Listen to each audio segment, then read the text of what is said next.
Xbox On.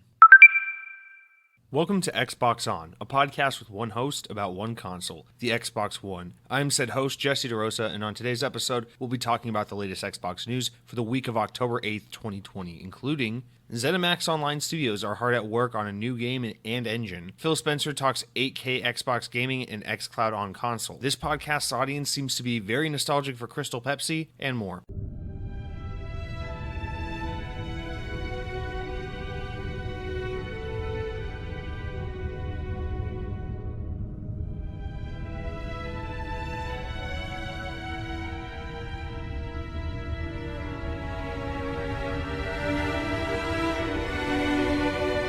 So as I've mentioned on the podcast before in the past, I don't normally really fixate on analytics or anything or how the show's performing because I don't really want that to be the focus. I didn't start an Xbox podcast because I thought, maybe one day I'd grow this show big enough to where I could ask all of you to support me on Patreon and then quit my day job. I started this podcast just because I have a lot of enthusiasm and excitement about the Xbox brand, and I've always just been really interested in the games industry, and I wanted an outlet to kind of talk about that and express that part of me. So I just started a podcast about it. Really, that's the only reason. So it's nice to check the analytics every now and then just to see, because it's humbling. It's encouraging to see that people are out there listening, but I don't usually check. So I was having my maybe once every 3-month routine check on my Spotify analytics today, and I realized that if you get really nitty gritty into the metrics, it shows you things like only this much of your audience makes it to this point in the episode. It just tells you so much information that I don't care about or I would never think to want to know about. It's just like I just want to know how many people listen to the fucking show. It tells you how many people clicked on it and then didn't stick around for more than 60 seconds, all the kind of really insulting shit you don't want to know. But it has all that there. So I was kind of digging through that, and I noticed that really the data shows week over week that for the most part, only about 25% of the listeners of the show make it to the last third of every episode each week, which is just like I'm scratching my head here because that's when we talk about Xbox. So, anyone who's listened to this show more than once knows it's a little opening bullshit, then it's a bunch of comment bullshit, then it's a couple comments actually related to Xbox. It's a detour into some more food talk or other bullshit, and then we get into Xbox news somewhere at the end of all that. So I just don't understand, do I have some secret dedicated listenership that's just really hardcore into all the Mountain Dew and food talk, and then they just bounce the second I start talking about Xbox? Is this a thing I just wasn't aware of, or I don't know what's happening. I feel bad for the listeners who are like, oh yeah, I'm really looking for a solid Xbox podcast. I found the Xbox On. What's this? Okay. He seems like he posts pretty regularly. I'm looking for a show that's consistent. Okay, I'll give it a try.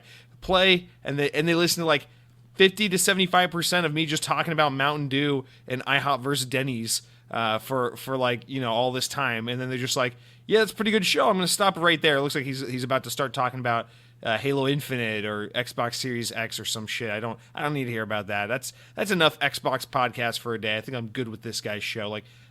You're free to do what you want. Listen, if you even click on the show and then give about your 30 seconds, I don't care. I'm just grateful that you even gave me that much of a chance. But honestly, I just find it insane that apparently some people out there are just here for the fast food banter, and then the Xbox stuff not so much.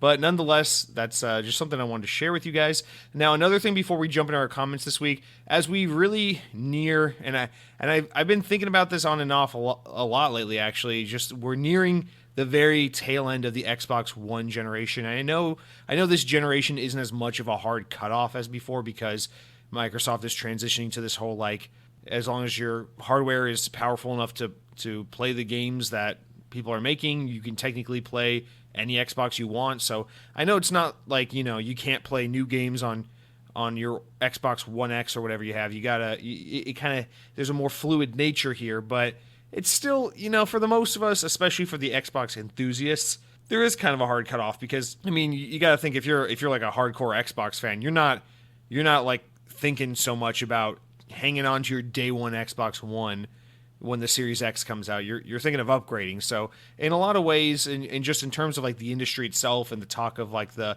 fan base, it really is kind of the end of the Xbox One era. And that's a really sad realization for me because Xbox One, despite, being the least beloved Xbox console generation by far, it seems, is one that resonates with me and holds a really special place in my heart. So this is going to be kind of just a big, I don't know, moment for me to just witness us kind of transition away from Xbox One and then towards the Xbox Series family of consoles. So I keep thinking about this, and I want to do some things on the show to celebrate the Xbox One. It's a family of consoles. It's a console generation that just really means a lot to me. It was like my best friend throughout my college years and all this stuff, and I just associated with like this big gap of like from around the time I graduated high school to after the time I graduated college and moved out. So it's been a big part of my life during some very important years, and so I want to try and pay some tribute to the Xbox One as much as I can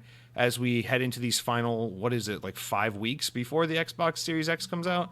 So I figured I'll try to sprinkle in some segments to do that. And so what I was thinking is on weeks where we have, slower news weeks, which is, spoiler alert, this news week, and I assume we'll have a few more in the coming weeks because we're kind of getting to that calm before the storm now that we have all the information, all the pre-orders, and we're just kind of waiting for that November 10th date.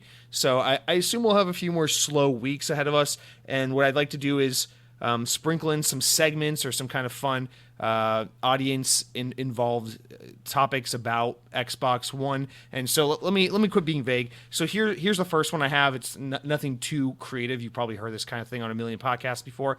But what I want to do for our next show where we have a slow news week. So if it's next week, it'll be next week. If we have a busy news week next week, we'll do the week after that. Whenever the opportunity is available, I want to do a segment where we talk about the top 5 best Xbox One console exclusives of the generation, or just, exclusives that can be on PC, obviously. So the reason why I'm not doing it this week is because I want your feedback from the audience. So if you want to participate in this, please feel free to go over to YouTube. My YouTube channel is Second Best Gaming. That's where I upload the podcast in YouTube form. You'll see obviously second or Xbox On once you click on my channel. It's the majority of the videos on the channel. So yeah, Second Best Gaming, and then you can just leave a comment on this week's show with your top 5 favorite Xbox exclusives of the Xbox One era. And so I don't know if that needs any clarification, but just so we are clear, obviously nothing multi-platform.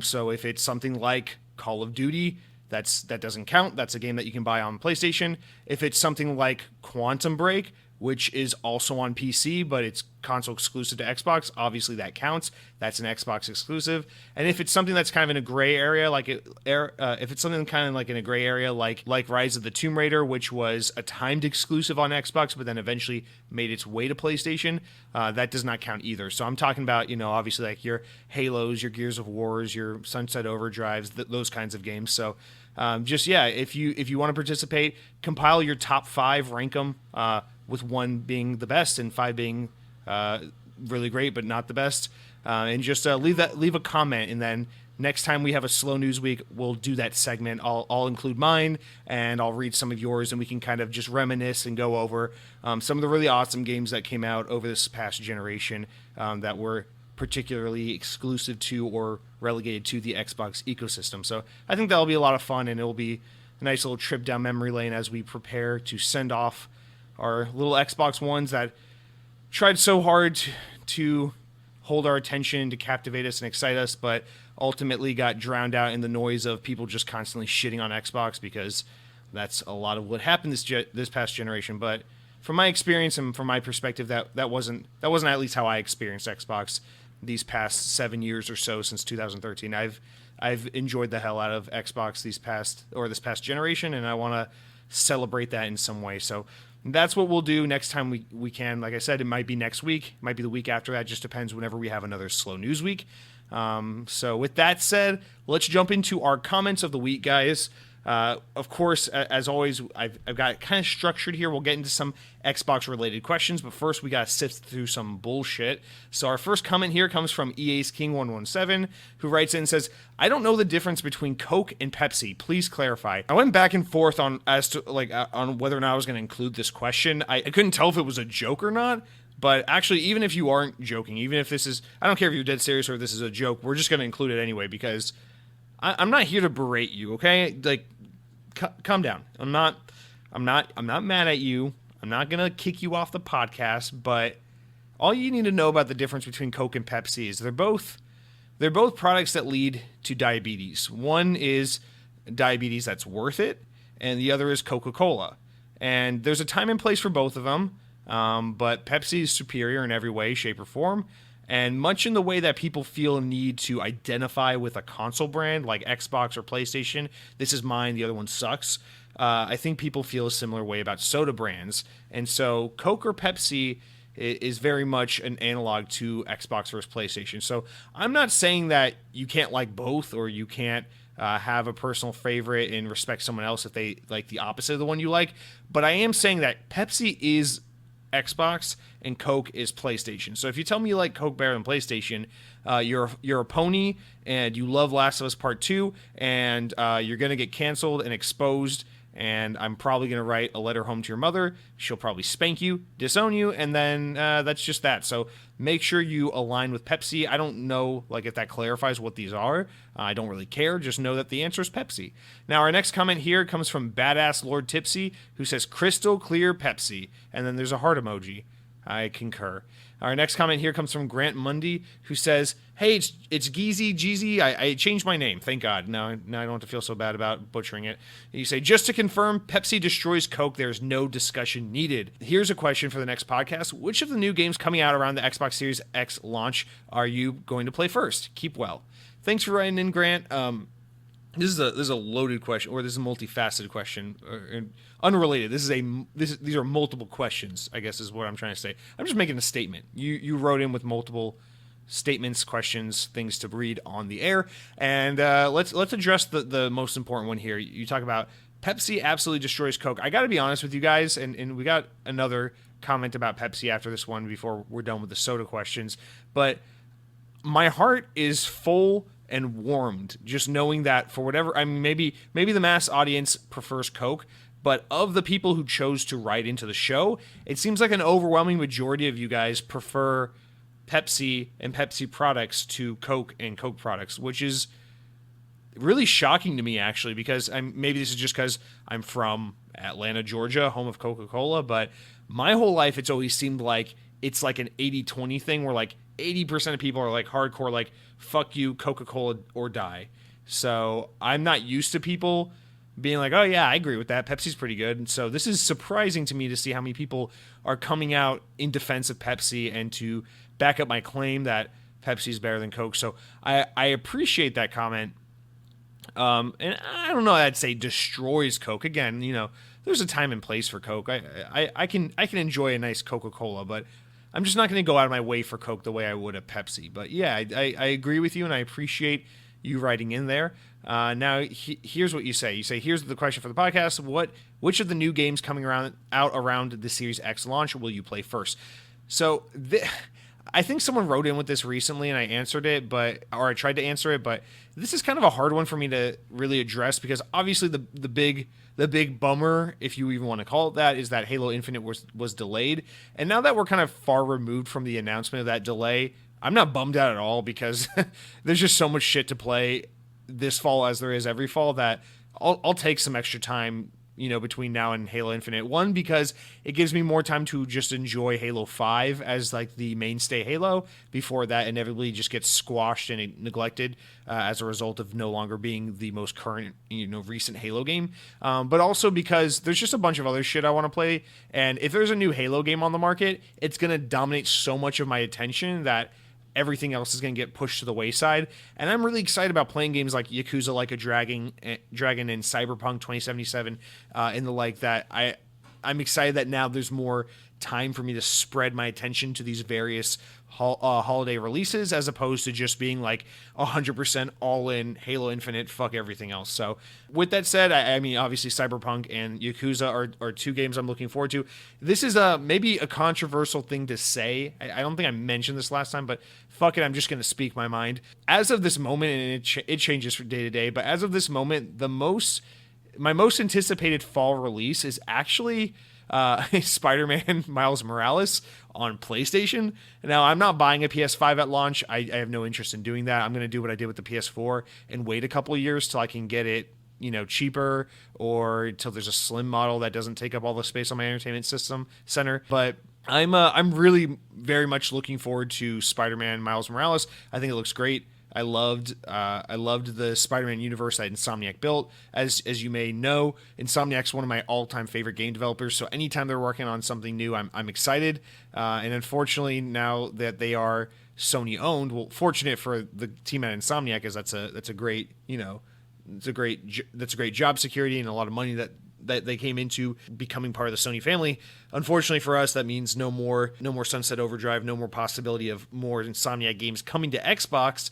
But the good news is, Insomniac's been making great games on PlayStation for years and years, and that new Ratchet and Clank game looks awesome, and this new Spider-Man looks awesome, and I'm really excited about it. So I'm definitely going to be picking that up and playing it on my PS4 this November. So that's probably the thing I'm actually looking forward to the most, just in terms of like a specific game. Now, I'm super stoked about, especially now that like the pre-order's locked in, we got the date, we're just waiting. I'm extremely excited about the Xbox Series X, the console coming out. But there's nothing like particular, like this is the game that's going to define my launch Xbox Series X experience. I haven't found that game. I'm excited for Cyberpunk, which isn't going to get its Xbox Series X update for a while. I'm excited for Yakuza Like a Dragon. I'm excited for The Ascent, that kind of like top-down twin stick shooter RPG game that was teased at the May Xbox event. It's still supposed to come out sometime this year, so I'm actually kind of interested in that game. I really want to check that out. Scarlet Nexus is a game I'm really excited about, but I think that's pretty much confirmed to be a vaguely 2021 game, so that's not coming out around launch. I've been debating whether or not I'm going to get the new Call of Duty. I feel like, Call of Duty is a thing, as I've said before, I like to get one every couple of years. I got one last year, and I liked Modern Warfare, but I'm kind of interested in the new Black Ops because I think the Zombies mode looks pretty good, but my concern is that I'm not going to give a shit about any of the other multiplayer outside of Zombies, and I might not like the campaign. So I might wait on it and see what the reaction is before I get it, or before I decide to get it. But, I'm excited. I'm interested and curious to see what a Call of Duty campaign looks like with Raven at the helm. So I'm cautiously optimistic about that. That's a maybe for me. But I don't know. Those are the games that come to mind. That's like, oh yeah, I'm going to play that. But right now I'm so distracted in terms of like figuring out what I want to play because I'm simultaneously in a mood where like I'm just having one of those moods where like every game sounds good, which is rare. So like you could throw any game in my face right now and I'm just like, yeah, that sounds fun. Let's play that today. So I'm having a hard time focusing on one specific game, but also I'm in my typical October mode where I'm like everything I have to play has to be in the Halloween spirit. So I'm trying to play through games that evoke Halloween themes or feelings in some way, shape, or form. So right now I can't think about anything else. I really want to get to Yakuza Kiwami 2 and beat that before Xbox Series X and Yakuza Like a Dragon comes out. But I can't find time for that because right now I'm just trying to get through all these. I'm trying to dedicate my gaming time to Halloween related things. It's a very stressful first world issue that I've encountered here, and I hope you can understand my dilemma and my hectic gaming schedule and my just kind of being all over the place with where I'm planning on playing. But let me know what launch game or launch window-esque games are you looking forward to playing on your Xbox Series X when you get it next month. It's a good question. Next up, and let's round out with these. Let's get out of these soda questions. Count Scotula says Crystal Pepsi ellipses. The commercials got me so hyped, but it wasn't being sold in my area. Went on vacation and had my parents take me on a special trip to the store just for Crystal Pepsi. I was so pumped when we tracked it down. I remember my dad pouring Crystal Pepsi shots for everyone in the family for a taste. Everyone was utterly underwhelmed and disappointed, but that's a Pepsi pastime, quote unquote. I'll never forget. Xbox still needs to show way more Series X gameplay. What's the holdup? Maybe they have to wait for AMD announcements for some reason.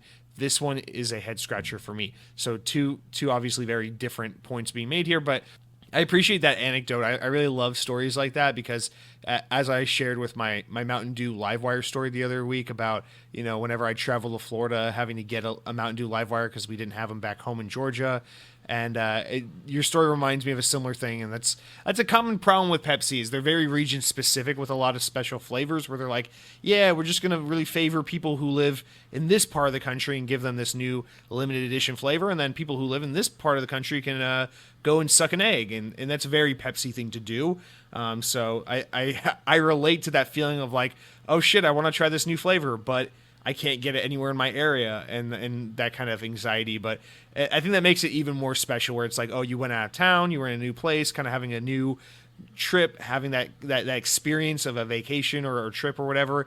And within that whole experience, you were able to have that special, encounter with Crystal Pepsi. Sorry to hear you guys weren't quite impressed with it, but I don't know. I think Crystal Pepsi was pretty damn good, but I still think it's a cool story nonetheless. Now, as for your actual Xbox-related question, you say Xbox still needs to show more gameplay.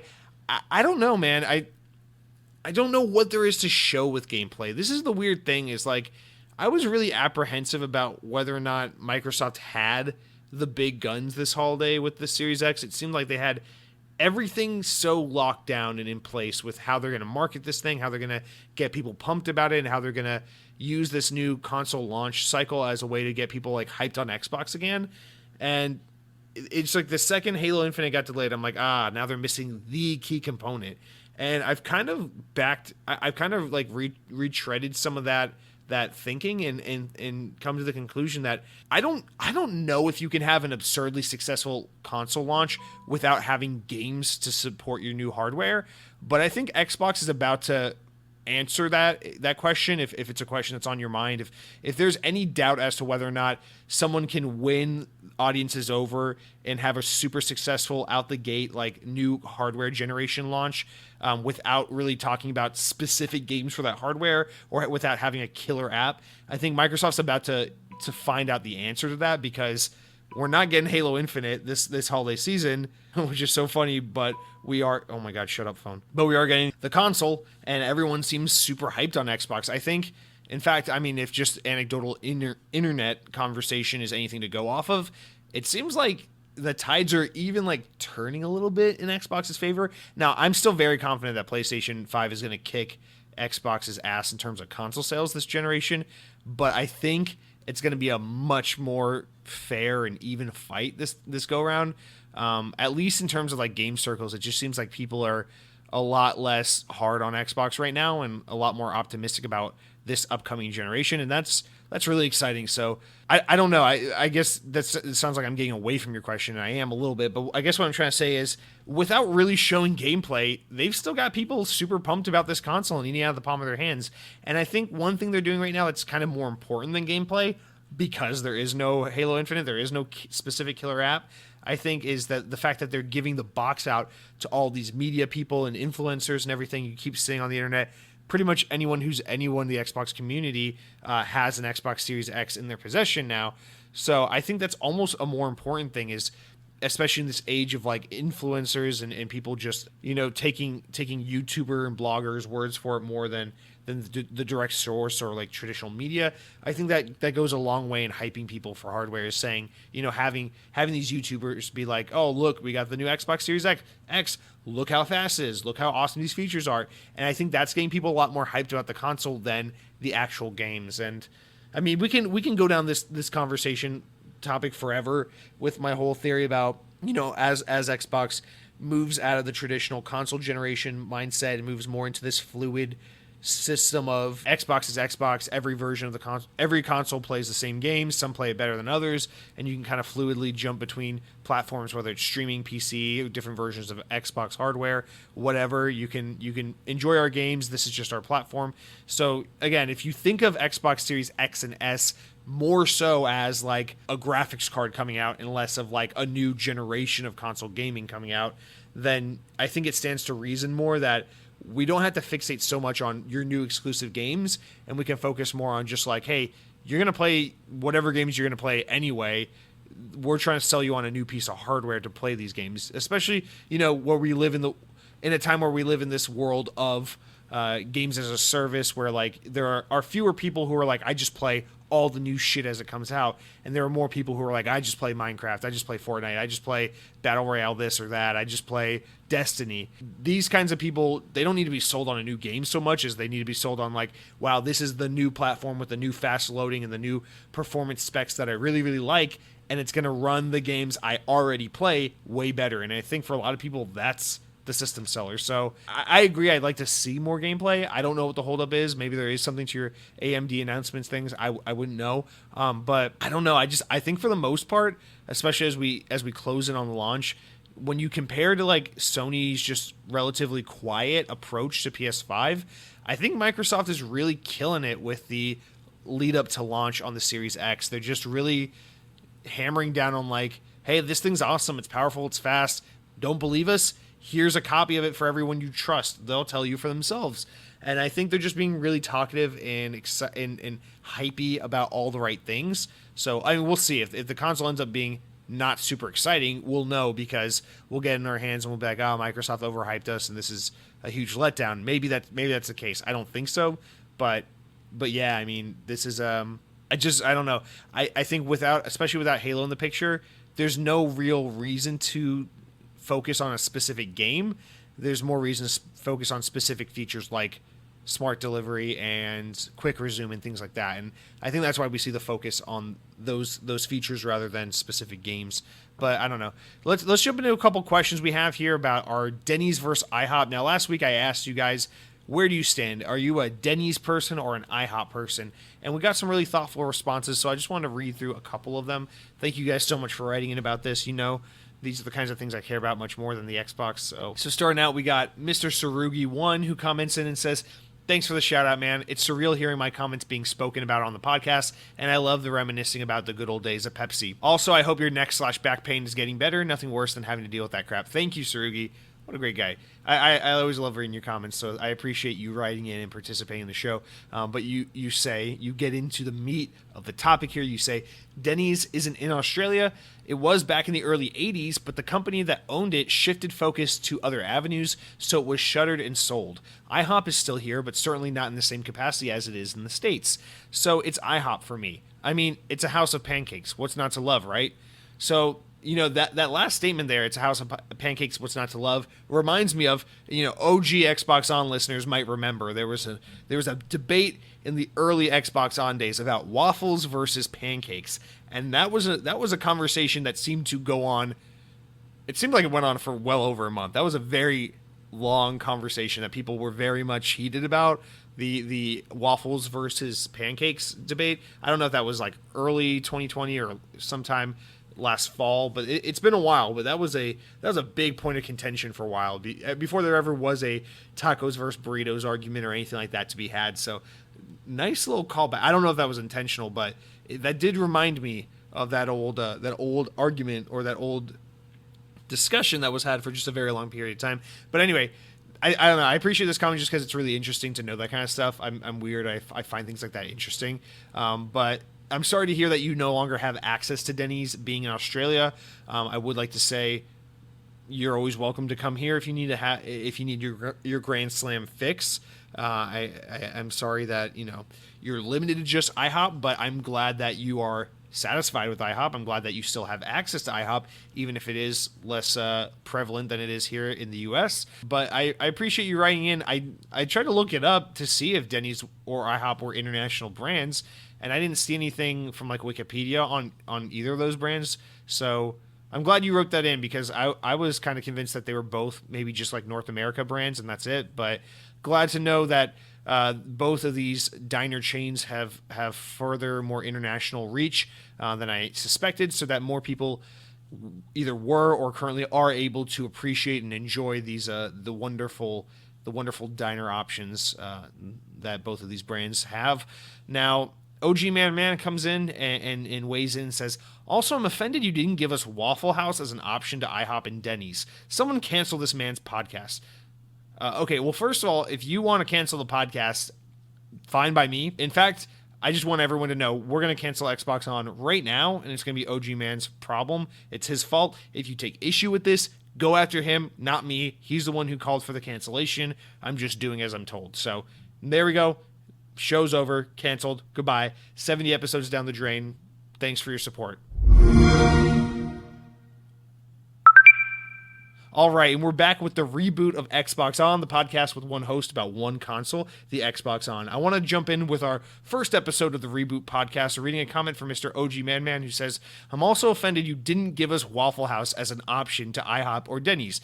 Now, OG Man, I love Waffle House. There's a big soft spot in my heart for Waffle House. I don't mean to keep always bringing up and hammering home the fact that I'm from Atlanta, Georgia, but again, Waffle House, another Georgia staple. It's founded in Georgia. It's one of the few things that we can cling on to and be proud of is that Waffle House that we are the home state of Waffle House. So listen, I'm from a place where everywhere you look, there's a Waffle House on literally it's like convenience stores. It's like you can look down a major road and you'll see a Waffle House on the left, and then across from it on the other side of the light is a Waffle House. I'm not even joking.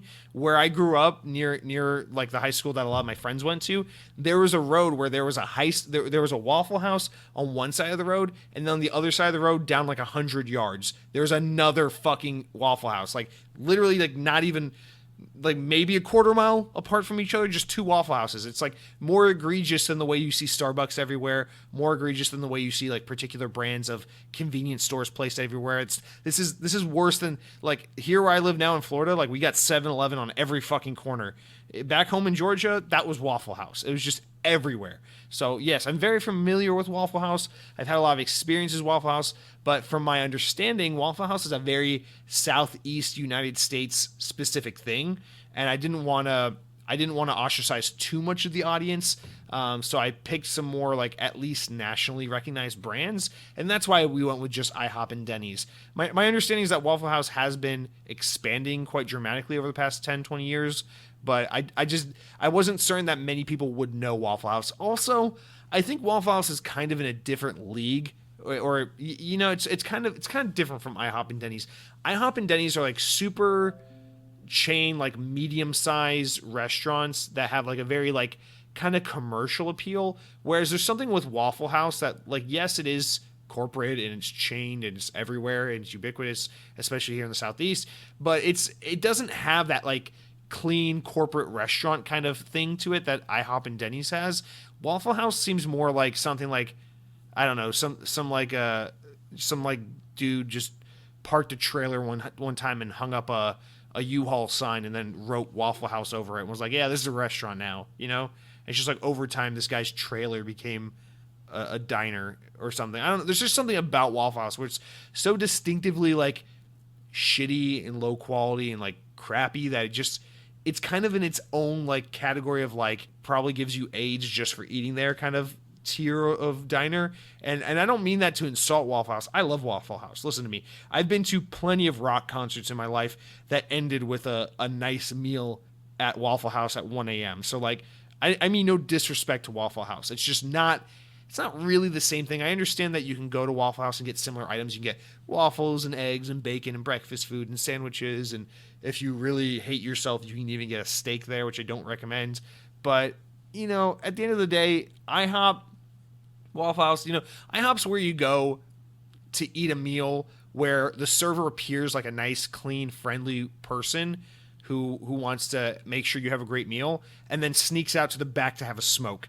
Whereas Waffle House is like the restaurant where like you roll up at 2 a.m. and the server and the chef are just out there like smoking, like wiping their dirty hands on their aprons that they haven't washed in 3 weeks. And then they see you coming in. So they like flick their half smoked cigarette onto the ground and go, all right, what do you want, before you even get inside the restaurant. And then like, you just know they haven't washed their hands before they feed you that like undercooked greasy bacon shit. Like that's Waffle House, and that's part of its own unique charm and appeal, but it's just different from IHOP. So I appreciate you shouting out the Waffle House, not to be too down on it, but it's, you know, it's a special restaurant for me, and I'm glad you mentioned it, but I just don't think it's quite the same. I'd put Waffle House against something more like a Huddle House. You know, it's a different thing. IHOP and Denny's, they have a little bit more of like a clean, sterile kind of typical American chain restaurant thing to it. You know, Denny's is like trying to look like a local diner, Whereas like Waffle House looks like it just is like a local diner, so it's kind of different. But anyway, nonetheless, we got to move into some stuff about video games. I think we can't just appeal to the 75% of you that are here for the soda and fast food talk. At some point, we got to take care of the 25% that actually want to hear the Xbox news. So Count Scotula, let's start a new topic. We're going to discuss a little bit about that CD Projekt Red story from last week about the crunch environment and all that. Now, a couple of you guys wrote in about this topic with some personal stories about you and your respective workforces, crunch related experiences, and I appreciate some of these anecdotes. So I just wanted to read a couple of them.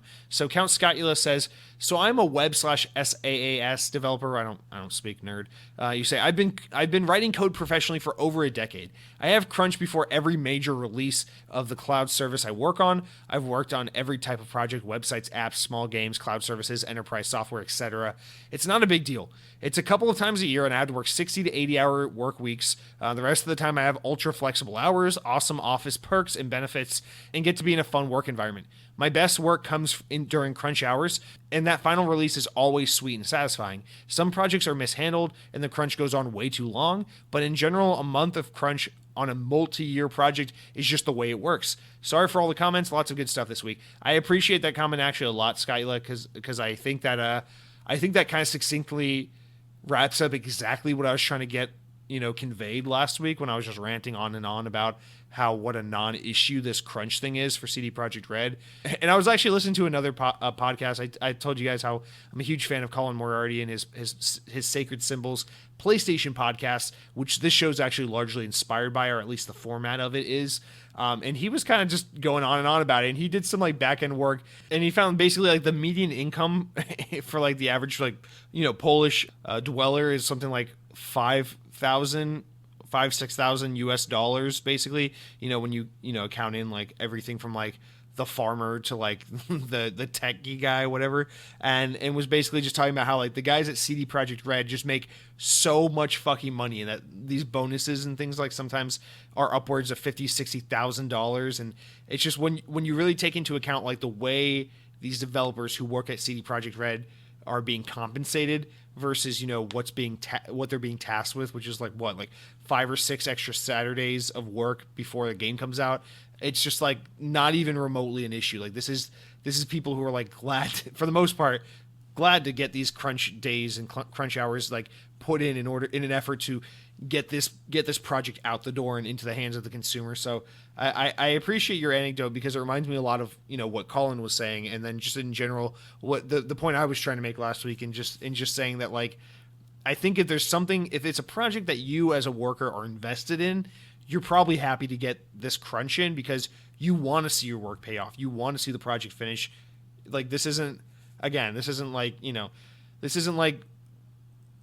like generic retail work where you just like scan groceries at a cash register over and over again, and someone's like, yeah, I need you to work the next 6 Saturdays in a row, even though you're normally off Saturdays, and you're just going to be scanning groceries and swiping credit cards for ungrateful shoppers. Like this is not that. This is people like, hey, this is like a project I'm working on. This is my work. This is my creation. I want to finish it. I want to finish it strong. I want to get it out the door on time. I want it to be a complete and fully realized product. So whatever, night and day. I mean, just completely, I find that story to be completely tone deaf and completely oblivious to what the real world is actually like when you take into consideration what these people have on the line making these projects and the money that they have coming their way as a result of the work. But nonetheless, we'll read one more anecdote. OG Man says, the CD Projekt Red crunch topic is ridiculous. People on Reddit absolutely outraged that people are being asked to work an extra day a week until the game drops. I work 6/12s for shit pay, but this is how the world works. I feel everyone who has the outlook that this is just wrong have never worked a day in their life, or are privileged enough to not to work very hard in general. If you want a roof over your head, you work. If your boss says, hey, we have to get this task done before said date, or we're going to need to put in some extra time to get this done, unless you just don't want that job anymore, that's what you do. It's not always fun. It's not always what you want to do, but it's temporary. You get paid for it, and at the end of the day, you want to be able to take pride in your work and not half-ass it. So this is a little more of a little different of a take from Count Scotula, where you have a little more of like a it is what it is mentality about it. Maybe a little less inspiring and exciting, but nonetheless, I think no less, in my opinion, just an honest reflection of what the situation is. Sometimes that's just life. There are bigger things going on in the world. There are people getting bombed to death by governments that have no business being in their country. There are people, just dying on the streets because we have, homeless issues that we refuse to address. There are far bigger things going on in the world. I think maybe we should focus our efforts on like sex trafficking rather than really well compensated game developers who are being asked to work a couple extra shifts so they can make six-figure salaries. I don't know.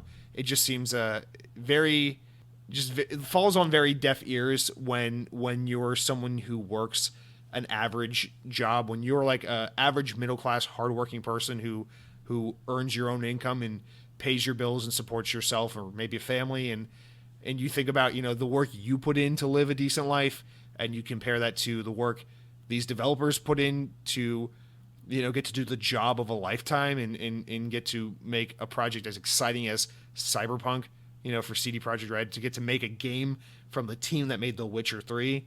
You think, oh, well, I think I'd happily do that crunch, those extra shifts to be a part of that. So I appreciate everyone writing in. I appreciate your perspectives. And with that said, let's wrap up our comments for the week with a couple stories about that Bethesda acquisition with Microsoft. Now, I've been pretty firm these past few weeks that I still think these Bethesda games are coming to PlayStation for the most part. Like the next Elder Scrolls, the next Fallout. I'm very confident these are PlayStation games as well as they are Xbox games.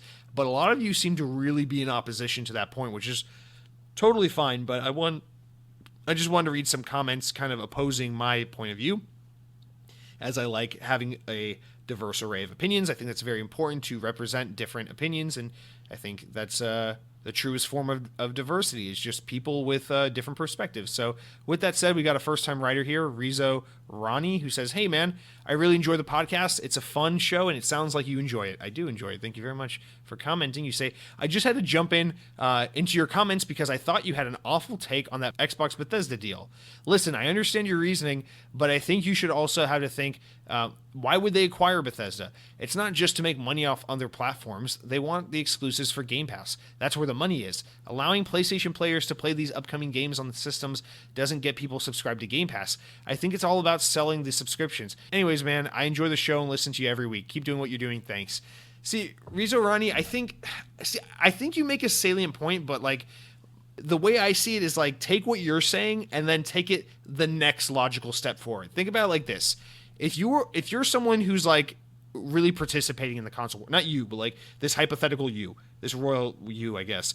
If you are someone who partakes in the console wars and you're on Team Blue, you're on Team Sony, Xbox is awful. Anytime someone says Halo, you throw up in your mouth. You can't imagine someone calling themselves a gamer and never having played The Last of Us Part 2. If you're someone like this and you're going to buy a PS5 and never think twice about an Xbox Series X or S, you got to think of it like this. That person is never going to subscribe to Game Pass no matter what. So you can still make money off of them by saying, well, you want Elder Scrolls? Fuck it, we'll bring it to PlayStation. You can either get a hell of a deal by subscribing to Game Pass and playing it on a PC or an Xbox, or you can just shoot yourself in the foot and say, I don't really respect my hard-earned cash. I'll give you $70 for this game on PlayStation. Because on PlayStation, that's your only option, is to buy the game brand new, $70 in the packaging, resell it to GameStop for $4.37. Fuck you. Like that's your option if you're a PlayStation player and you want to play this. And you think, well, why do they even have to do that at all? Well, it's because, listen, man, Xbox comes off as a real dick company and a real dick brand. If they're like, yeah, remember those Elder Scrolls and Fallout games and all this shit you've been playing, these Wolfenstein games and all this crap you've been playing for years on PlayStation, whether it's PlayStation 3 or PlayStation 4, whatever. Well, guess what? Now all that shit's on Xbox and you can go fuck yourself. I think a lot of people are going to look at that as, wow, Xbox just came in big dick swinging because they have all this money. They bought up all the games that PlayStation players enjoy because they couldn't come up with their own studios, with their own original games. They just had to buy the good shit so Sony people couldn't have it. And that's how they got their exclusives. And I think I'm telling you, that's the perspective, that's the argument you're going to start to see is Xbox couldn't come up with their own good shit, so they just had to buy stuff so PlayStation couldn't have it anymore. So they kind of had some weird workaround to get their exclusive content. And I don't think Xbox is so laser focused on that kind of bullshit console war argument, but I think there's kind of a point to be made there where it's like, listen, you don't come in and buy these big brands and then just take it away from people and be like, yeah, we're making gaming more accessible to everyone everywhere they want to play. It's like, that's just a very at odds kind of marketing message. And I understand some of you wrote in and said, listen, Jesse, what Phil Spencer means by play games anywhere you want is you got Xbox, you got computer, you got xCloud, you got the adaptive controller, so different people of different abilities can play it.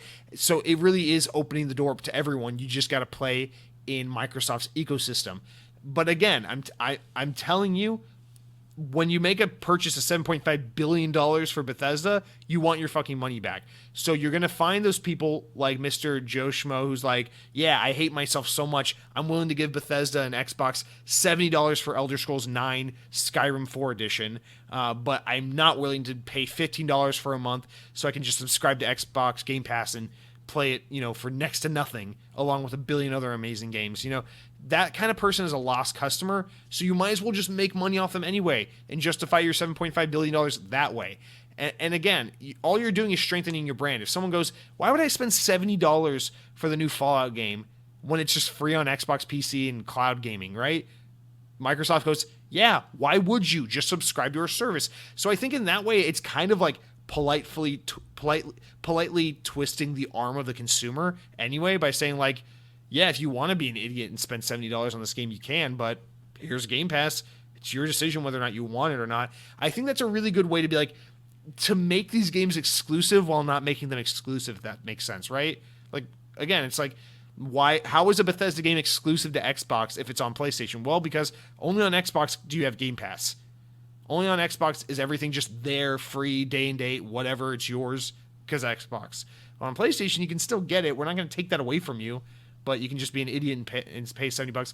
To me, that's the next natural evolution in that train of thought that you presented here, and that's why I'm a firm believer of that. I just think optically, Xbox doesn't want the headache of, you took these games away from us on PlayStation, and two, it's a way for them to make money and still kind of have the exclusivity of these brands. Now, again, we made the example of like a game like Nazi Slut, or like, a new game that doesn't have a precedent for any specific platform. Fair enough. I think Microsoft would consider making those games exclusive to Xbox. Again, I just don't think you're going to see all of a sudden franchises like Skyrim and Fallout are just no longer available on PlayStation. It's too much money left on the table. It's such a dick move after just like years and years of PlayStation consumers having access to these franchises. This is just my take. Listen, guys, I'm not an industry insider. This is an Xbox podcast where I talk about my views and opinions. I could be dead wrong. Maybe here we are in a year, and maybe there's an E3 next year. Maybe coronavirus goes and fucks itself, and then there's an amazing E3 showcase, and Phil Spencer's like, Sony, and he yells really loud from the Microsoft studio or stadium or whatever in Los Angeles. He goes, Sony, and he yells so loud that Sony can hear him all the way back in Japan. They're like, what the fuck do you want? And he's just like, fuck you guys. All of Bethesda's games are on Xbox only. You can suck a big dick. And maybe he says that, and then all the Xbox fans cheer wildly, and everyone's like, yeah, and they're drinking Mountain Dew, and it's a great time. And then I'm sitting here like on the next podcast like, okay, so I look like a fucking idiot. That's entirely possible, man. I don't know.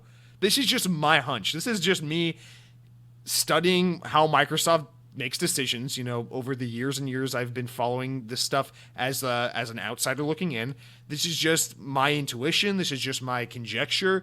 This is just me reading a bunch of shit and having read a bunch of shit for years and being like, based on what I've seen and what I know, this is what I think Xbox is happening. That's all this show is. Like, I don't work for a news outlet. I don't have inside sources. I don't know a fucking person who works at Xbox. I don't know. I could be wrong about absolutely everything I'm saying.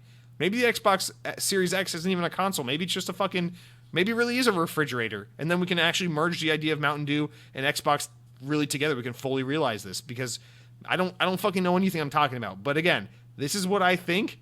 I could be very well wrong, but especially now that I have so many of you disagreeing with me and opposing me, I feel the need to double down and really stick to my guns on this one, because what if you guys are all right and everything really is exclusive to Xbox, and I'm just totally wrong and off base about all these things?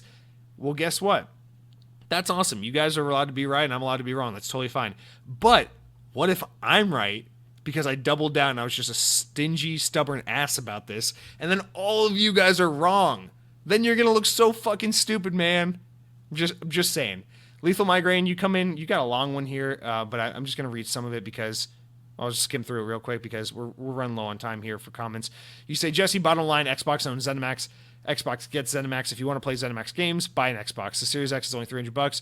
You can't put that. You can't put together $300 for a console. You can't afford to play video games at all. Video games is a hobby, very expensive hobby. This is just a little bit of a little rabbit hole. You say Sony is not Xbox's competition. Hell, Sony will have some luck to even survive as a company at all throughout this next gen. As Jim, I've never tell the truth, Ryan is doing a great job of killing the company. Microsoft and Xbox's competitors are Google and Amazon in the cloud gaming space.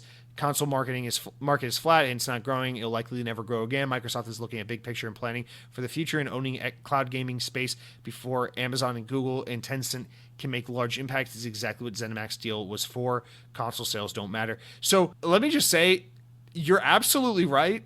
And I think this also lends more credence to my argument because two reasons. First of all, yes, Microsoft, Phil Spencer himself has said Microsoft isn't really too much concerned about like the Nintendo Sony competitors. They're more concerned about the Amazon Google competitors. And that's a great point because at the end of the day, if you stop looking at it as Xbox versus PlayStation and start looking at it as Microsoft versus Sony, there's no competition to be had just in terms of like winning the market. Because at the end of the day, Microsoft can buy their way into whatever the fuck they want to do because they got that kind of money. Sony doesn't have that kind of money. PlayStation is a large percentage of Sony's revenue, and without it, they'd be fucked. So that's a great point. And yes, we know Amazon and Google are getting very serious about this. I keep forgetting the name of it.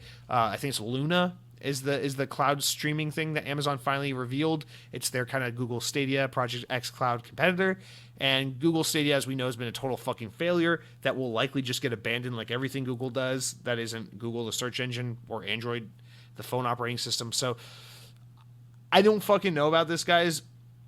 I think Xbox is being extremely wise to jump on this like cloud gaming and getting in front of this before the likes of Google or Amazon can ever get their feet off the ground with these services. I think Xbox is being super smart about it because Xbox as a brand already has a very much a strong place in the market, and Microsoft in gaming already has a strong place in the market. So they have that head start, and I think it's super smart for them to be preemptively beating Amazon and Google with this shit.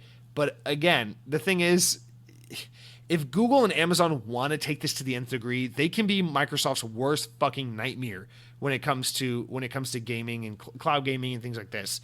But also, especially, one thing, actually, I'll be fair, one thing that Amazon, Google, and Microsoft all have in common is that all three of them have a crazy track record of just being like, we're going to throw a bunch of money at this new effort, and then if it doesn't take off, we'll just fucking let it die. And Google's done that a million times. Microsoft's done that a million times. Amazon's done that. Remember, Amazon had a phone once. Amazon tried to make a Kindle phone, if anyone remembers this. They made an Amazon Fire Kindle phone or whatever. They made their own operating system. Microsoft tried to make their own phone that failed. Microsoft's done a million things that have failed. Microsoft kills everything. Rest in peace. Rest in peace, Mixer. And Google just kills everything. They tried to have a Facebook competitor. They tried to not suck. Google's just full of ways to just kill off every idea they've ever had. So that's one thing all three of these companies have in common. And because Xbox has been such a successful brand and Microsoft's already excelling so much at getting ahead of all this cloud gaming stuff, I think Xbox is definitely positioned to succeed in this space.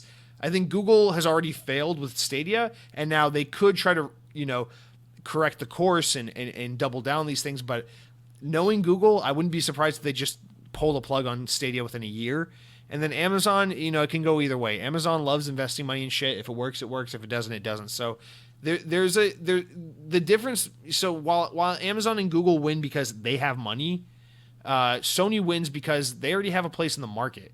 And so that's something that Sony already has. So I don't think PlayStation's going anywhere anytime in the 5-10 years. I think PlayStation's here to stay for the immediate future.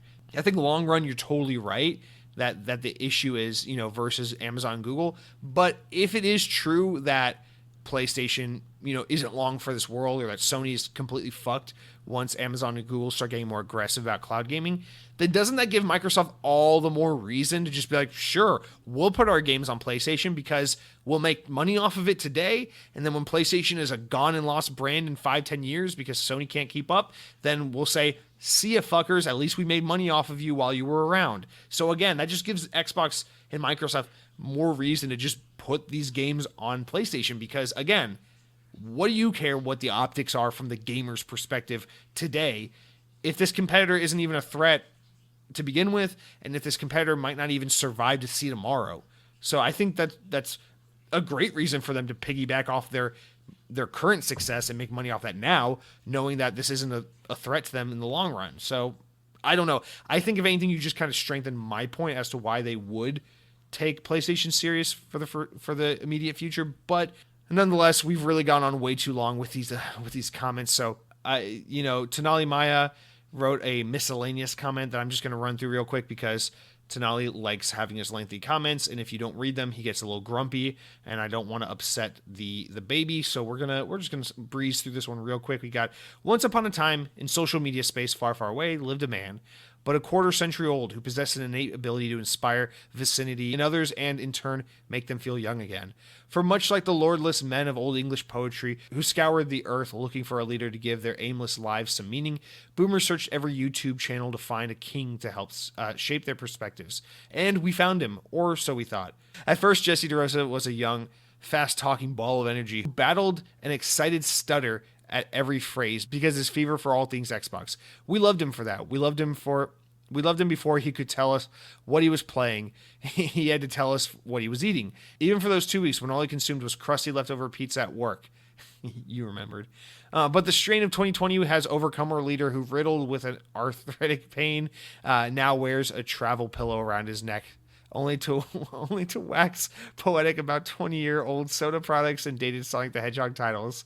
Our once vibrant and enthusiastic leader can now only muster the energy to complain about everything under the sun like some old curmudgeon. Sure, the enamel of his teeth are evergreen and pristine, and his hair border on immaculate.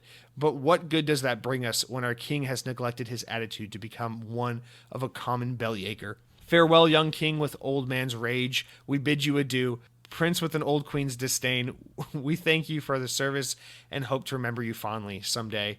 Tenali, if this is your resignation from the Xbox On community, I would like to say that's a damn good one. And I'm sorry that I failed you, but also I don't really know what you're talking about. I'm a human. Sometimes I have weeks where maybe I come off a little more negative than others, but I'm just going to choose to focus on the part where you complimented my hair and teeth, because I can't possibly live up to this expectation you've set to me. But I do like the idea of me being your prince or your leader or whatever in this environment where boomers struggle to find young voices that represent their perspectives and ideals and sensibilities in regards to video games or whatever it is you're looking for. And I'd just like to say thank you for participating. If this is where we have to part ways, I'd like to say, feel free to DM me and I'll send you your complimentary I listened to Xbox On for 70 episodes and all I got was a 20-year-old bottle of Mountain Dew care package. And that's going to do it for all of our comments this week. So thank you all for writing in. Remember, next week, be sure to share your top 5 favorite Xbox One games of the generation, console exclusives in particular, if you'd like to partake in that segment as we get into it whenever we can. And that's going to do it for all of our comments and whatnot. So as for always, remember, don't be shy, reply. But now we're going to talk about what I've been playing. And as usual, before I can tell you what I've been playing, I must tell you all about what I've been eating. And so this week, I did a little bit of a tease. I said, hey, I'm going to trick the audience. I'm going to, to those who follow me on Twitter, I'm going to post what I've been eating in picture format so they can get a sneak peek of the episode before it's even recorded. And I posted a picture of this nice burger I had at Walt Disney World at Disney's Magic Kingdom theme park. So yeah, this past weekend on Saturday I went to Disney's Magic Kingdom for a morning of fun and camaraderie. I decided, I wanted to escape back and recede back into being a 12-year-old boy and forget about bills and the fact that everyone is dying of a pandemic and that it all seems lost and everything's hopeless. And I thought, let me go ride that roller coaster that shoots you into outer space a couple times. That'll make me feel better. So I went over to Disney's Magic Kingdom theme park. They've got the whole place decked out in Halloween theming and accessories and things like that.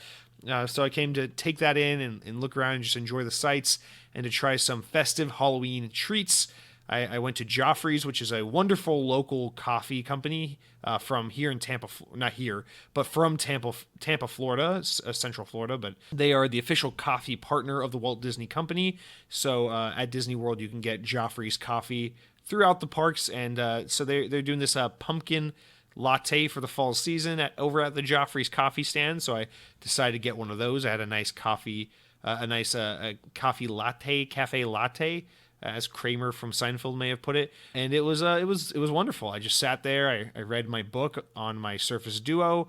I people watched. I just enjoyed the atmosphere of the park, and I drank my coffee, and it was wonderful. And then I jumped on a couple of rounds of Space Mountain, my favorite roller coaster of all time, and then I decided to try a Halloween limited edition Halloween era whatever treat. I don't really know how this is a Halloween themed thing, but Disney at Magic Kingdom, this is a little too much insider information you probably don't care about, but there's a burger restaurant at Disney called Cosmic Rays, and it is my favorite fast food burger place in the whole history of the world. Are they the best burgers ever? No, but do I love them? Yes. And I love this restaurant. I may have brought it up before on the show, but all I'm trying to say is they have a special for the month of October. They're having a special Halloween season burger. It's called Mickey's Monster Mash Burger. I think it's called Mickey's Monster, that type of cheese, that like salty cheese that's like Muenster or whatever. It's that goddamn French name, but it's it's cute play on the name there. It's supposed to be like Mickey's Halloween burger, whatever. The gimmick is, it's a burger patty. It's got lettuce, tomato, onion, all that shit. But they put that monster cheese. I always forget how to. I fail on the pronunciation. Excuse me. But yeah, they put that cheese on there, and then they put this sriracha aioli sauce on there, and then they put tater tots on there, and they put bacon on there, and they slap a bun on it that's like branded with the Mickey Mouse face on it. So it's like all cute and themed, but it's supposed to be like all gooey and monstery. It's a really lame attempt at a Halloween item. There's nothing about it that really evokes the Halloween spirit whatsoever. But that's not what's important here, because what is important is that it is delicious. It is a wonderful burger. It takes the otherwise pretty regular stale theme park Disney burger and really spices it up. That sriracha aioli, those tater tots, and that bacon all on top of the burger with that like salty kind of gooey cheese. It's just really excellent combination. I really enjoyed the hell out of that burger. I posted some pictures of it on Twitter, as I mentioned, and I just wanted to share that with all of you guys. It doesn't really matter. It doesn't really mean anything in the grand scheme of things, but this is a burger. It's available for a limited time at Disney's Magic Kingdom theme park.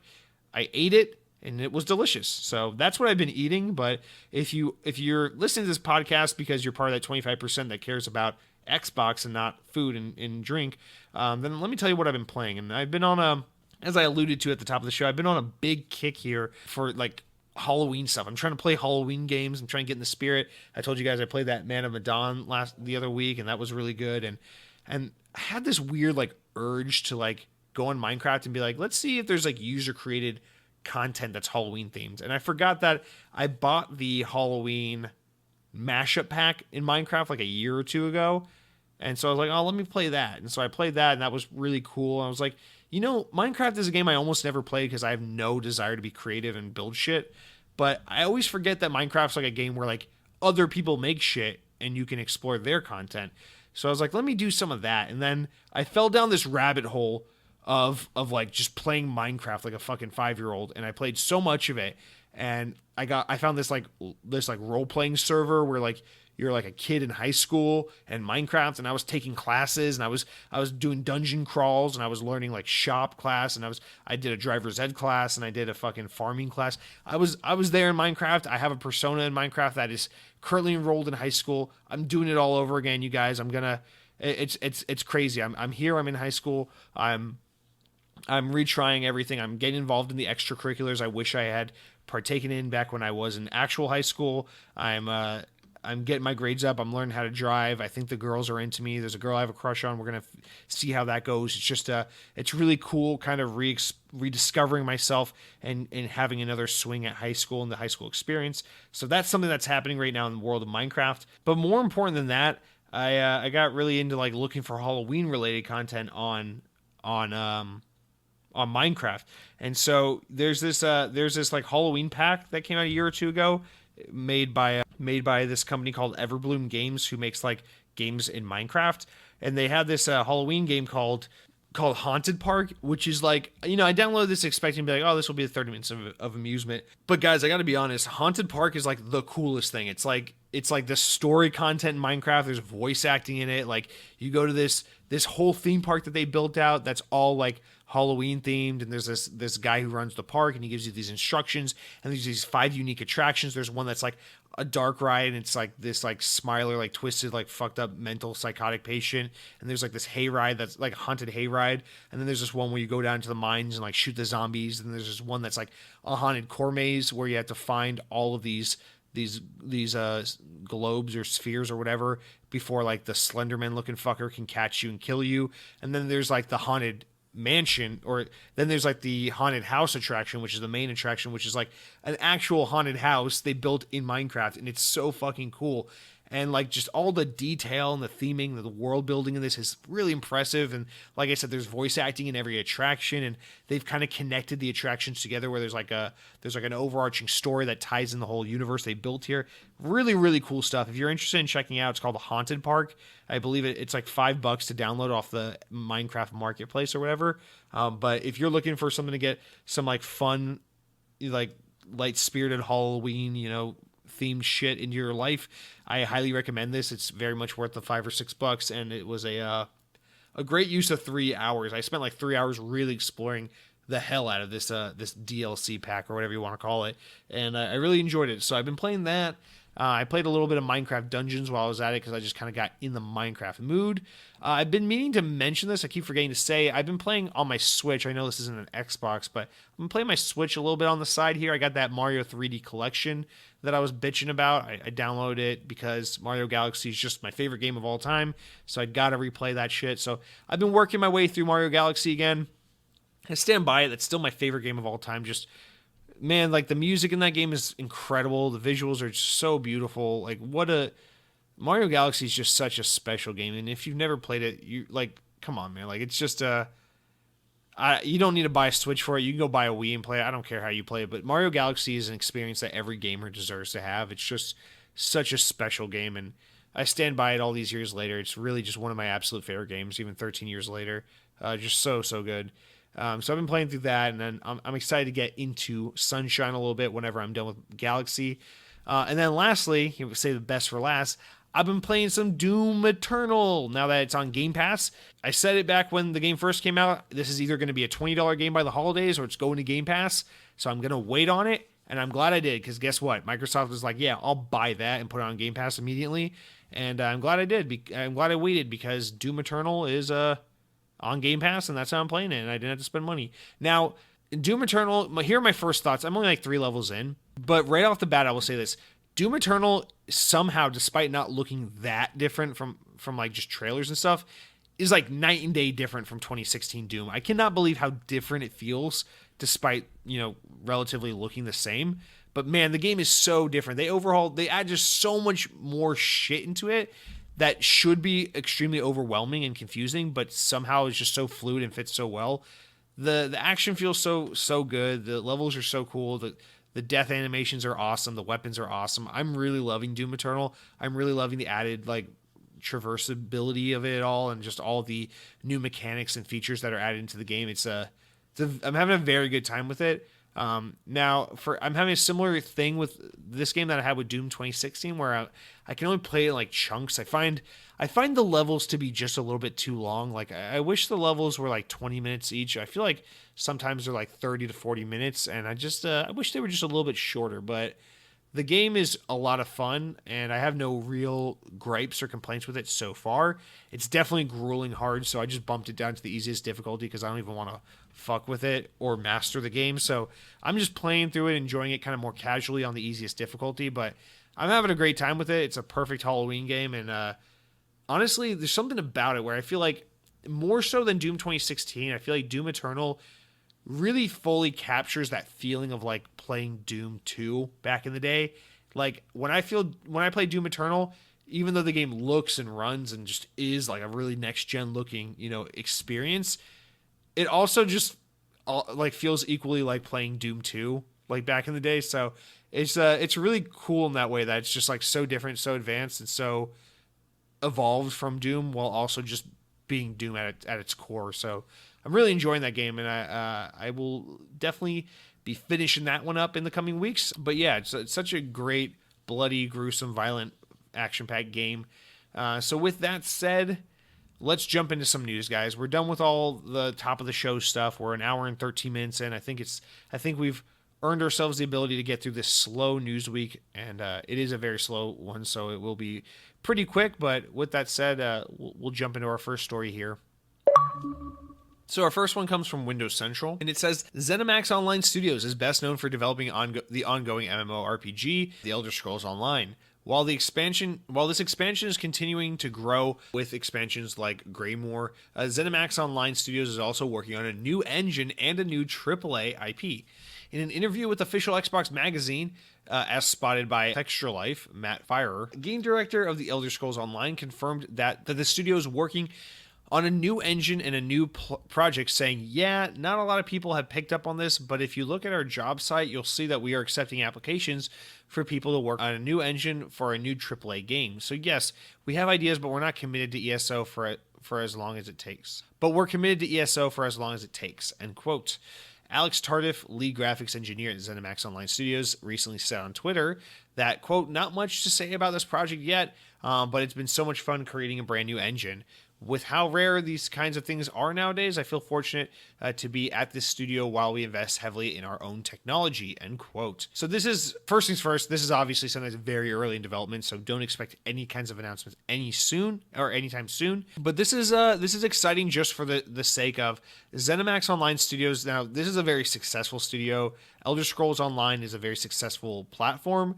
But it's also one of those things where it feels like it's just for such a specific niche audience that this is a studio that's kind of hard to get excited about. So the prospect of them working on a new IP and calling it AAA and working on a new engine to support this IP is quite tantalizing, because maybe this lends credence to them possibly working on something that will be a little more for general audiences, or will be a little more for everyone just in the sense that not everyone's looking for an MMO Elder Scrolls game, but if you make something that's like a single player story driven something game, that could draw a lot of eyes. So it's hard to think what they could be working on, because if you think new engine, okay, so they've got to be working towards something that's not just another MMO, but it's like, this is the team that makes MMOs, so what would they be working on? Clearly, or surely it's not something like what Bethesda Game Studios works on. They're not making, just another Fallout or Elder Scrolls game.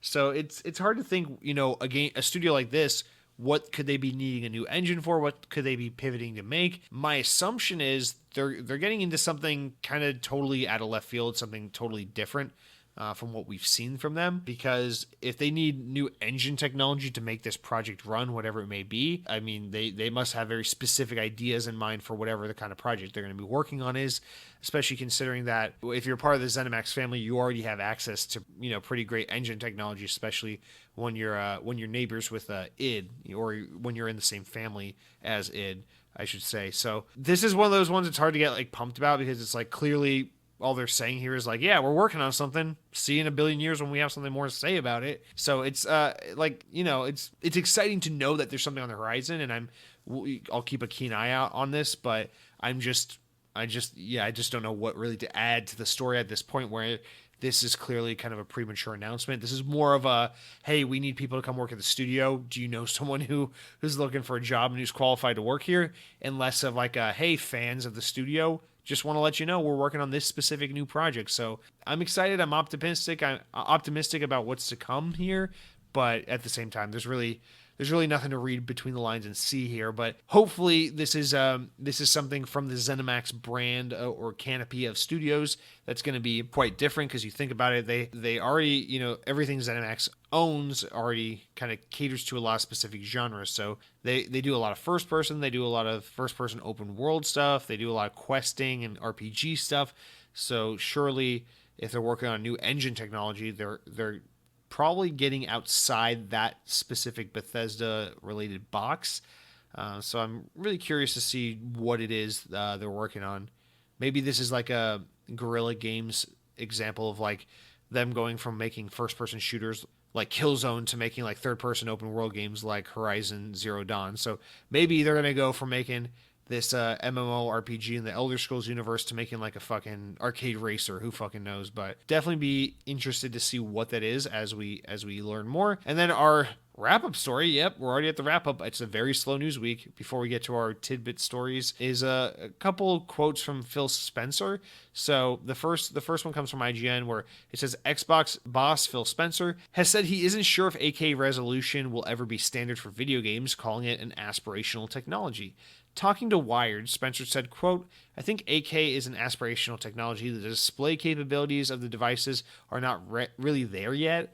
I think we're years away from 8K being, if it's ever is, standard in video games, end quote. Spencer's comments come despite the Xbox Series X being able to support 8K output. However, while it may technically be able to push video at the resolution of 7680 by 4320, there are more factors to consider, chiefly being if anyone even has an 8K television or monitor to view visuals on. According to Wired's chat with Liz Hamren, head of gaming engineering at Xbox, Microsoft's data suggests that 4K TV adoption is less than what publishers may think. And so that suggests 8K adoption is still years away at the very least. So that's the first one there. And I saw some people kind of like shitting on this, like, oh, Xbox doesn't plan on continuing to be the most powerful console brand out there if they're not taking 8K seriously. This is one of those weird things that this conversation even came up because, this is what I've been saying about Xbox Series S and the whole 4K argument, which is that it seems like gamers and tech enthusiasts are really laser focused on this like false narrative that like everyone has a 4K TV and that 4K TVs are just ubiquitous the way that like just regular HD TVs are, and that's simply not the case.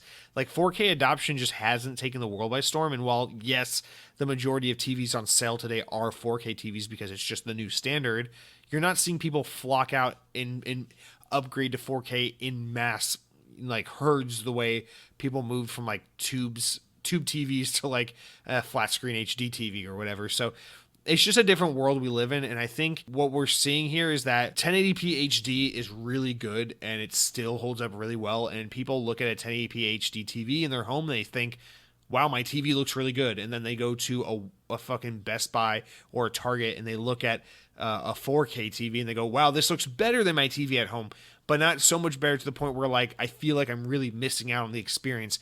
And I think, that's how enthusiasts might feel about it. That's how gamers might feel about it. That's how like, I don't know, like the biggest like diehard sports fans that just have to have the best TV for their football games might feel about it. I don't know, but that's just not really the case here. This is why Microsoft is able to sell a next gen console that's defocused on 4K and still focuses on delivering the next gen experience in every other aspect, is because there are just so many people who either A, don't have a 4K TV, or B, just don't give a shit about 4K gaming. And so it's easy to say, well, you still want the more power and the higher frame rates and the faster load times and all that shit. Yeah, we'll sell you a next gen console that's significantly cheaper because we're not focused on resolution. Because again, we're at that point where it's a diminishing returns thing where it's like, we had to jump from like old shitty tube TVs to like 480p to 720p to 1080p because TVs looked like shit, and we had to get to a point where they were like acceptable. And I think the TV market has matured to the point where it's like, okay, I think we can all agree that 1080p is a pretty great resolution, right? Like, yes, there are better resolutions, but this is a pretty great standard resolution. I think most people can get on board with having this kind of resolution available for their viewing pleasure. Whereas, back in the day, it was like, okay, I need to upgrade from this because what I have now sucks.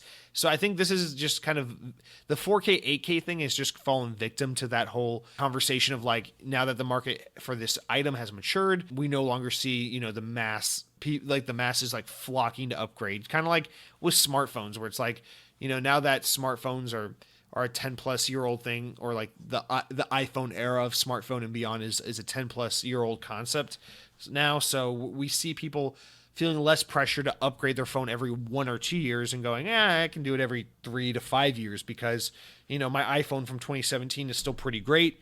So I can hang on to it for another year or two before I really need to get another iPhone. And I think that's what we're seeing in the TV market as well, which is like, yeah, that Samsung 1080p TV I bought in 2013 is still pretty damn great. So I guess I'll get a 4K TV whenever I'm in the market for a TV again, but I'm not going to like jump the gun and force myself to buy one today when I just don't need one. And I think that's what we're seeing here. So that's a lot of preface for nothing. But when we're in a situation where 4K isn't even like wildly considered to be like the standard thing that's in everyone's home, how can we start having this conversation about 8K? It's just too far off and too speculative. And when 4K hasn't really lit the world on fire, despite being on the market for many years now, and despite being pretty affordable now, I think it's pretty hard to assume that people are just going to all within the next 3 to 5 years or whatever, just start jumping from 4K to 8K. That's just, again, this is like a diminishing returns kind of thing where it's like fewer people give a shit when you get to this level of fidelity, this level of like nerdiness, see the difference. You got to have the latest, greatest thing. So again, to a lot of gamers, this might matter. To a lot of tech heads, this might matter. But I think to most consumers, this just is a non-issue. And that's why, things like the Xbox Series S can exist and why it will be a really great selling consoles, because people will be like, yeah, 1080p is just fine. And, we talk about on the show all the time, like, hey, 60 FPS and fast load times over 4K any day. So, and I think you'll see most people are pretty much in that boat as well. So the other interview with Phil Spencer or whatever, not interview, but quote from Phil Spencer this week has to do with cloud streaming on Xbox consoles. Phil Spencer engaged with a fan on Twitter this week who quote tweeted something from Insider's Bill Gilbert, who was questioning why Xbox Game Pass doesn't stream to consoles and PCs. And so his original tweet read, I'm writing about Game Pass and I can't stop thinking about it. Why doesn't Xbox Game Pass have streaming on consoles and PC so people could use this service to demo games instead of having to download them on their consoles? And then at VYYY Viper quote tweeted him and was like, yo, hey, at Aaron Greenberg, at Phil Spencer, any chance this could happen at some point? And Phil Spencer actually responded and said, actually, yes, we want to do this. It's in the long line of cool things the xCloud team is working on, just a bit further down the list. But we want consoles and PC players to be able to browse and easily access games as mobile players do. It's a good Game Pass feature. So this reminds me of one of those Elon Musk kind of news stories for those who maybe follow Tesla, where it's like a lot of Tesla news happens like this too, where like Tesla enthusiasts or car owners will just like randomly tweet at Elon Musk and being like, wow, I really wish my Tesla did this. Like, actually, this happened like the past week. Someone tweeted at him and was like, I really wish the map system built into the Tesla touch displays allowed you to add in waypoints so that you can, add different destinations on your way to your main destination. And someone tweeted that at Elon Musk like every fucking day for a week or something like that. And then he finally responded and was like, wow, you guys must really want this feature. And a bunch of people were like, yes. And he's like, okay, we'll throw it on the list. And just historically knowing how Tesla and how Elon Musk like handles this kind of feedback, that's actually exactly how these kinds of things get made and added to the system.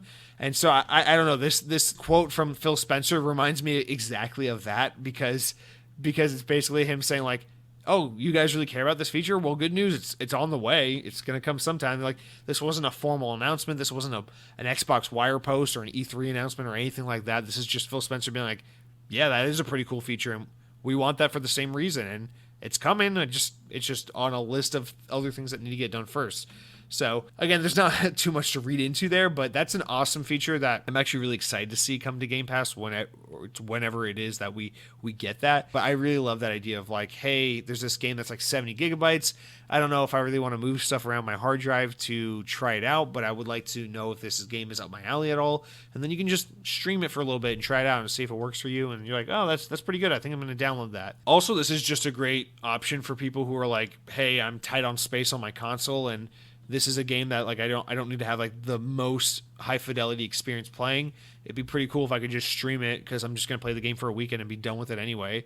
And then they can just stream the game and never have to download it to begin with. There's a lot of great use cases for this and applications for this, and I'm a really huge fan of this idea.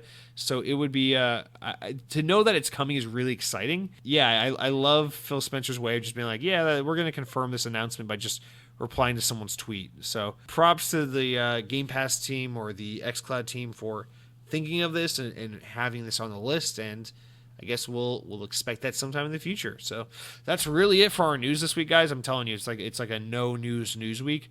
But of course, we always have our important enough news stories important enough to make the podcast, but not enough to warrant their own discussion. And so these following little tidbits are pulled and abbreviated from Windows Central, so we'll just fire them off. Our first one here is that CD Projekt Red have announced that Cyberpunk 2077 has gone gold ahead of its release next month, which means, of course, that the disc is finished and can now be produced for retail copies of the game, and so that they can start shipping it out to retailers and getting it ready for launch. The game will, of course, be out on November 19th. Next, so this past week, Minecraft had their Minecraft Live event, which kind of replaced Minecon 2020. And they just announced a shit ton of new Minecraft information. So we got a couple little stories for all you Minecraft fans out there. Our first one is that now we know that Minecraft is expecting a big release for some time, possibly late in 2020, which is their new big cave update.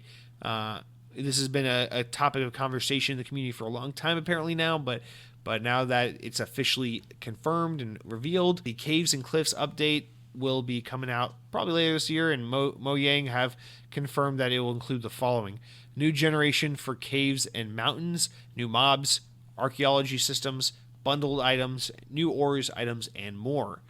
In addition to that, during their Minecraft Live event, they revealed that Minecraft has crossed over 131 million monthly active users. And in a press release, they stated that since the start of the pandemic, we've seen an increase of players nearly 90% in multiplayer sessions, and our community has grown to nearly 132 million players each month, which just means Minecraft's just the biggest fucking deal and a perfect excuse for Microsoft to put their Game Pass games on PlayStation. Wait, what? Next, Mojang Studios have also revealed that the third expansion DLC for Minecraft Dungeons is on the way, and looks like it's going to add a lot of new content for people to jump back into the game. The third island being added to Minecraft Dungeons will be part of the Howling Peaks DLC, and you can expect to see a huge amount of fresh content injected into the game, including at least 3 new levels, a new boss to head the expansion. With the expansion, you can also expect to see new mob variants, lots of gear and items, and even new missions to mix up the gameplay and add new challenges to the game. The DLC should be out sometime in December. Lots of DLC for that game in a short amount of time. Next up, for Minecraft, with our final 2 little Minecraft stories here, we got, keeping with Minecraft Dungeons, the developers have also revealed that Minecraft Dungeons will be getting its cross-play support later this year in a free update. That means players across Xbox One, PC, PS4, and Nintendo Switch can all get together on the same dungeon crawling action.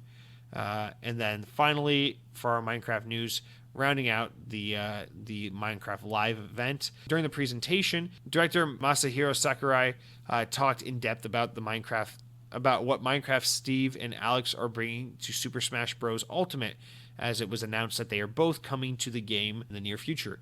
So Steve and Alex have several unique abilities, such as different breakable weapons, crafting, and the ability to mine materials and more. The release date for Minecraft Steve and Alex in Super Smash Bros. Ultimate is set for October 13th, 2020. So expect to play as your favorite Minecraft character in the world of Super Smash Bros. Very soon, in the next week, in fact, which is just more Microsoft characters coming to Super Smash Bros. And then our final little wrap-ups stories of the week. 2 collections featuring Bethesda titles like Wolfenstein, Dishonored, and Prey may be getting next-gen enhancements, as spotted by IGN. These new collections have been rated by the ESRB for Xbox Series, referring collectively to the X and S. Both the Wolfenstein listings and Arcane listings only reference the Xbox Series and do not mention any other consoles, alluding to the fact that they may be console exclusive. The Wolfenstein Alt History Collection includes Wolfenstein The New Order, Wolfenstein The Old Blood, New Colossus, and Youngblood. The Arcane Anniversary Collection Edition includes Dishonored Definitive Edition, Dishonored 2, Prey, and Dishonored Death of the Outsider. So if these are to be believed and real, they are coming relatively soon, you would assume, and they might be Xbox PC exclusive, so maybe Jesse was already wrong. And then finally, Criterion Games is bringing back Need for Speed Hot Pursuit in a big way with a full remaster as announced by EA earlier in the week. Need for Speed Hot Pursuit Remastered will allow players to revisit the game with all new enhanced visuals like higher resolutions, textures, and models, better reflections and shadows, and a revamped UI and more. On Xbox One X, expect 4K 30 FPS, while base current-gen consoles will run at 1080p 30 FPS. The remastered game will also include all the main DLC from the original, including loads of car packs, extended gameplay, and more than 30 new challenges. Possibly the greatest draw of the game, however, is the fact that full crossplay support will be here across platforms, so players won't be restricted to friends and family with the same console.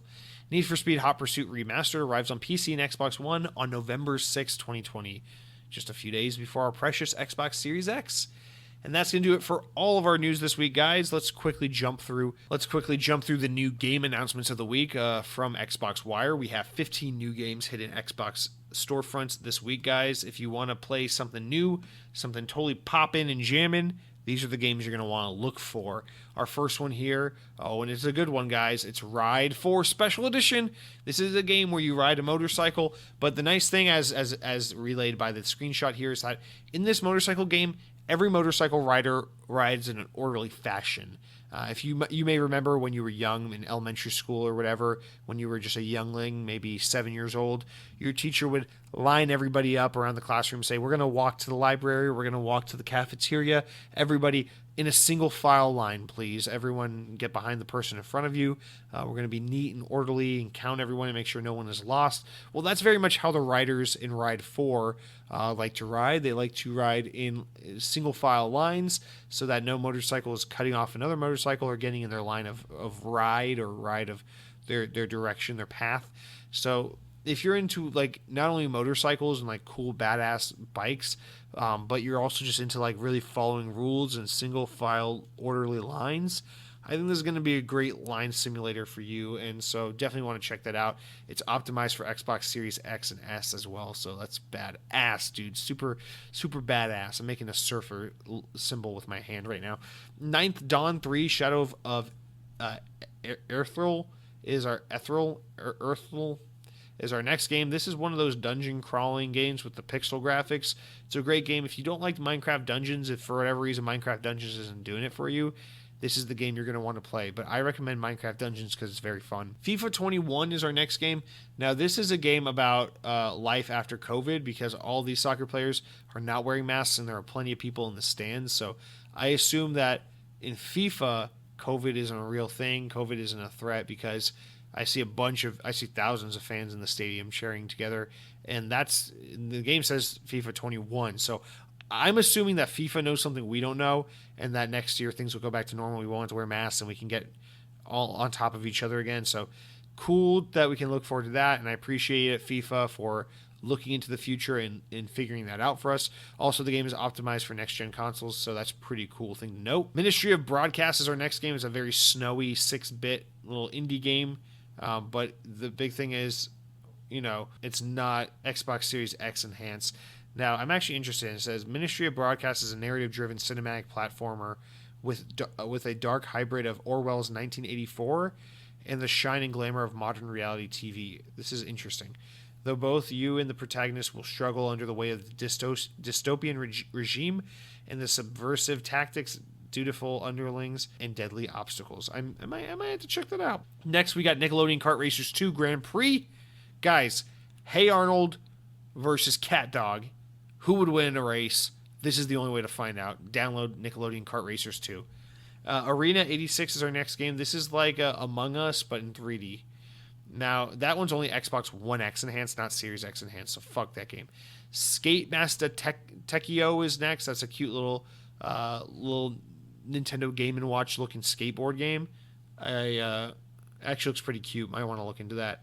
Next, we got Airy Sky Castle, which is if you ever wanted to play a game where you don't explore a castle in the sky, but rather you play as a bird that's just flying in the sky and goes, oh fuck, there's a castle up here in the sky. This is your game. Play as that bird. And then we got Iconfall, which is like some kind of Earthbound knockoff. It's coming to Game Pass. And then you got the Watchmaker, which actually has nothing to do with timepieces that you wear on your wrist, so that's deceiving. Then you got Ben 10 Power Trip. This is Ben 10 when he becomes a toxic male. He gets on a power trip and he starts bossing people around. He realizes the people in his vicinity will give in to his every whim because he has the ability to turn into different creatures. And when you use physical threats to get your way, that's when you find yourself on a power trip. So Dark Grim Mariopolis, whatever. It's an indie game.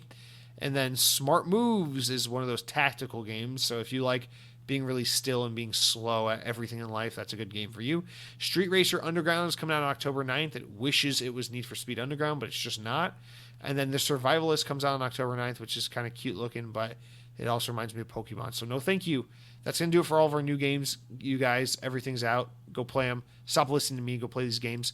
Remember, guys, it is our Halloween season. So we got some games with gold this month, but they're all spooky themed. So Slayaway Camp Butcher's Cut is out now. I tried that the other day. It looks like a little iPhone game, but it's actually kind of fun. It's a fun little puzzle slasher game. I highly recommend trying it if you're just looking for some Halloween fun. Made of Scare is on Xbox One from October 16th to November 15th. Don't know what that is, but I'll give it a try when it comes out in a week or so because I'm trying to play these Halloween games. And then we got Sphinx and the Cursed Mummy. It's an OG Xbox game that you can get for the first half of the month. And then the second half of the month, you can get Costume Quest, the OG Xbox 360 arcade game from Double Fine, an Xbox-owned studio. So be sure to check that out. That's my Halloween night game. I'm excited to play that on Halloween day. Cannot wait. So that's going to do it for our podcast this week, guys. I'm tired of talking. I'm tired of listening to myself talk. And I hope you enjoyed this week's podcast. If you liked it, give it a thumbs up on YouTube. Rate me 5 stars. Say very nice things about my voice. Say nice things about the fact that I'm losing my voice from talking too much into a microphone all by myself. Say this podcast is worth listening to all the way through the end, and that maybe these 75% of listeners who just give up after the Mountain Dew talk need to follow through the end to find the part where I start giving out all those free Xbox codes for free game downloads and free Game Pass subscriptions. So, I mean, all of you who listen to the very end of the show, you know I give out free shit. So let's just keep that between you and I. But maybe I don't know. Maybe if you want to get some free shit, you listen to the end next time. I don't fucking know. Maybe this is a false promise. You can't be for sure, because the fact of the matter is, if you're not listening to the end of the show, you don't fucking know what I'm talking about anyway. So Eric's going to play us out with one of his redundant songs since he doesn't write new music apparently anymore. And I would like to leave you all with an uplifting and powerful quote. I believe this was the great Gandhi who said this, and it is that power your dreams.